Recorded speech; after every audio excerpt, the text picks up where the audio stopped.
You made it clear when we got into statins that they do lower cholesterol. But we need to look at a bigger picture here and determine whether that means anything or not. And earlier you brought up seed oils, and this is a food that has been shown to bring down cholesterol as well. Let's bring them in and talk about the problems there. Nice connection. Yeah, that's a really interesting one actually, because this is where you get into, that's a great parallel, because there's just this automatic view that if you lower cholesterol, particularly LDL cholesterol, it's going to do good. And there are actually some people out there who just think you can't get it too low, like get it to zero or something, which is back into the territory of your body's just not going to function anymore. So seed oils and other things, other foods, plant foods, a lot of plant foods, I mean things like porridge, but definitely seed oils, contain things called plant sterols. And I think of those as kind of plant cholesterol. So we have our human cholesterol, plant sterols is kind of plant cholesterol. And when we humans consume plant sterols, they compete in our body. It's going on in the gut. They compete with our cholesterol to an extent, and they win to an extent. So they do lower our total cholesterol levels. If we took loads of plant sterols, went to a whole food shop and built up on those sort of shots that you can take that advertise, we've got plant sterols, you can even buy plant sterol tablets, supplements, start doing all of that kind of thing, your cholesterol will go down. And people just look at that and say, oh, that's good in and of itself. Well, I did a paper when I was doing my PhD. So I started my PhD around 2012. I got it awarded early in 2016. Around 2014, my PhD supervisor was invited by the Journal of Biological Sciences to do an editorial. And he came to me and he said, you're kind of working in this field at the moment. Do you have anything that you think, it's only 850 words, so we haven't got much, but do you have anything? And I said, I do actually, because I'm looking at this plant sterol thing, because I'm trying to answer the question. When I look at those randomized controlled trials, like the Minnesota Coronary Survey or the low-fat diet, the London study, or the rose, corn and olive oil trial, when I'm looking at those, cholesterol is going down by more in those intervention groups, but it's making no difference to heart deaths and it's making no difference to all-cause deaths. So I've been looking into this, and it's due to the impact of plant sterols. So I've then been going to the next stage, which you should go to say, okay, but is that a good thing? Do we have any evidence out there for what happens when you consume plant sterols on end outcomes, things that actually count, like deaths or heart disease, or even cancer I touched on towards the end of this very short article? And the answer was no. The evidence is not good. You do not want to be lowering your plant sterols if you're concerned about your end outcomes. So it's just a beautiful evidence for the idea that lowering LDL cholesterol or lowering cholesterol in any form is not necessarily good per se. There's just this beautiful, discrete part of nutritional evidence and heart disease evidence that just kind of blows that out of the water. And if you want to see that paper, put in my name, Harcombe Baker, 2014 plant sterols, and it will come back. It's on OpenView. It's 850 words. It's the paper that I've written that I've cited more times than any other paper, because it's so powerful to be able to say, this Zoë company I think it's trying to break into North America. It's huge over here. And there's this app and they're telling everyone to go plant-based, and plant sterols are great and seed oils are great, and all these influencers like, I don't know, Kate Shanahan or whatever, saying that seed oils are bad, they're so wrong and all the rest of it. It's like, no, they're not wrong. I don't think it's the be all and end all, but they are not wrong that seed oils are bad for us. Okay, so plant sterols, obviously they're in seed oils. When we zoom back to whole foods, plants, how many of them are in those? They're in a lot. I mean, that's a good question. I should just go and check across the board, because I like absolute nutritional principles. I like saturated fat is in every food that contains fat. I like absolutes like that. I mean, they're in coconut oils, the stuff that's very high in saturated fat, but they're in there because it's a plant-based food. They're in porridge, they're in legumes. I will get back to you on that one. I will go and see if I can find plants that don't contain plant sterols. There will definitely be foods that contain more than others. And the reason that seed oils are so rich in plant sterols is because they're so concentrated as foods. We don't naturally consume rapeseed. If you go out and see rapeseed in the fields and it's that beautiful yellow, we can't consume it in that form. So, there's a massive processing that goes on to really concentrate it down into that bottle of oil. So inevitably, we're going to get a lot more plant sterols in seed oils than we are in some other plant-based foods. But I'll put that on my homework list and get back to you. Sounds good. But by the sounds of it, if we're eating a mixed diet, omnivore, we're going to be getting some of these, and the end goal isn't to get them right out of the diet. Yeah. It's not that they're necessarily, as you say, harmful in natural foods. We don't need them because we don't need any plant food, so that's an absolute. Would I worry if I was having a bowl of porridge just because I fancied it on a cold winter's day? Would I worry that it's got plant sterols at the level that's going to kind of, harm me in any way? No, I wouldn't worry about it at all. And it probably wouldn't be the primary reason why I would avoid seed oils. I would avoid seed oils just because they're highly processed, they're highly concentrated. I can't think of anything good about them. They've got no protein, let alone complete protein. They haven't got the essential fatty acids, certainly not in the form that I need them. They've got no minerals.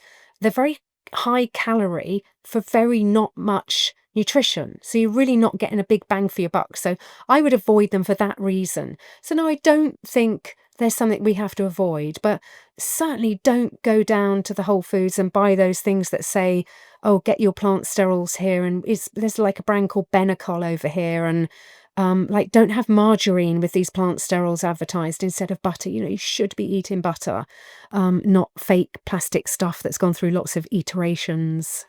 You mentioned processing there in relation to the seed oils. Can you talk more to that?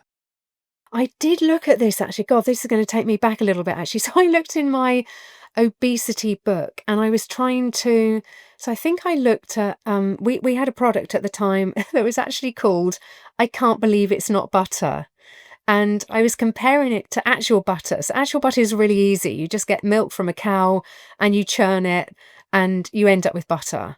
And you don't even have to add salt to it. So this thing, they've got highly unsaturated fats, and they kind of they're going to have to make this margarine sort of solid in some way, because then it does actually emulate butter. So we're not talking the seed oils here, we're talking the kind of margarine thing. So I'm just going to go for sort of the worst of all the things in this processing group. So they want some sort of hard margarine at the end of it. So they're trying to make it more saturated. Now, if I can remember the structure of a saturated fat, so you've got saturated fats are basically a line of hydrogens with, which way around is it? I'm sure it's hydrogens, and is it a carbon chain in the middle and they're holding hands with hydrogens, or is it hydrogen? I think it's hydrogens in the middle and they're holding hands with carbons. So where you've got all the carbons holding hands with the hydrogens, we call that fully saturated. So all the places where you could have the carbon hydrogen holding hands, we've got it. And it's therefore fully saturated and it's solid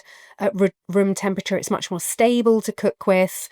When you start getting one break in that chain, we call it a monounsaturated fat. There's only one place where it's got that bond broken, and it's therefore become a bit of an unsaturated fat. And then, of course, we've got polyunsaturated fats where we've got more of those bonds broken, and then we've got more sort of instability. So what they try to do is okay, now I know which one it is. You've got the carbon chain and it's the hydrogen arms, because they try to fire hydrogens into this structure. So they put a ton of unsaturated oil into this massive steel vat kind of thing. And then they're trying to fire hydrogens into it. And they're kind of hoping that those hydrogens will go into the places where the hydrogens are missing. But of course, that doesn't automatically happen. So you'll end up with more hydrogens on one side and you've still got the sort of bonds missing on the other side. So you're kind of into a bit of trans fat territory. And they say now, oh, well, we don't do that anymore because that would be a trans fat. So we do partial hydrogenation. It's like, well, I don't really know what you're doing there, but you're still trying to hydrogenate this thing in some way because you're trying to make it solid. And then you end up with this stinky grey disgusting kind of gloopy mess. So then you're going to add emulsifiers to try and make it a bit smoother. You're going to add some kind of color because nobody's going to put grey margarine on their bread. You're going to add some kind of scent, or something at least that eliminates the smell. You do all this stuff to it, and then you put it in a tub, and then they call it, I can't believe it's not butter. Well, I can believe it's not butter because it's so far from butter. You don't even know where to start. I mean, that's what they're doing when they're trying to make these, let's not eat saturated fat, let's make these healthier alternatives. I mean, it was just a gift to the fake food industry, and it was assault on human health when they decided all of this nonsense. But everything stems from what we talked about earlier, the demonization of fat, the demonization of saturated fat, the demonization of cholesterol. All these things that we got wrong have just then been the bedrock of everything else that's gone wrong since. Okay, so we've made it clear seed oils are bad. There's other oils that are kind of a side category there. Olive oil, avocado oil, coconut oil. How do you feel about those? Okay, so they're still processed in some way. So the food that would naturally come in the form that nature provides it is the coconut, is the avocado, is the olive. Why can't we just eat coconuts, avocados, if you have to, and olives? Why do we have to? How many olives does it take to make olive oil? It's just, again, massively processed. It's not an efficient use of the world's resources, for one thing. It's still not giving you any complete protein, any essential fatty acids in the form that you need them, any minerals. It's still very calorific for very little nutrient return. So you've got all of that. The coconut oil, if you did want to stir fry with something, it's more stable because it's got more saturated fat in it. It's still got monounsaturated fat and polyunsaturated fat, but it's mostly saturated fat. So it would be more stable, but it would overpower, let's say, a stir fry that you want to serve with some beef strips or something. Unless it's a Thai stir fry. So if I were doing a stir fry at home, I would use olive oil. It's not as stable, so it's not as good, but it's better than the very unstable, unsaturated rapeseed oil, sunflower oil, and all the rest of it. Avocado oil, that just seems massively inefficient to me. I mean, it's actually got a very similar profile to olive oil. So it's mostly monounsaturated fat, but it still also has saturated fat and polyunsaturated fat. But these things get just eulogized. I mean, particularly olive oil, which has got a great PR department, and it's the elixir of the Mediterranean diet. No, it's not. It's the sunshine. It's the rest of the stuff they eat. It's their lifestyle. It's their work-life balance. There's really nothing special about olive oil, and it just has this fantastic reputation that it just doesn't deserve that much. If you enjoyed that clip, you're going to want to head over here and catch a full episode. I'll see you over there. The demonization of fat, the demonization of saturated fat, the demonization of cholesterol, all these things that we got wrong have just then been the bedrock of everything else that's gone wrong since. Fiber is literally many sugars of the indigestible kind.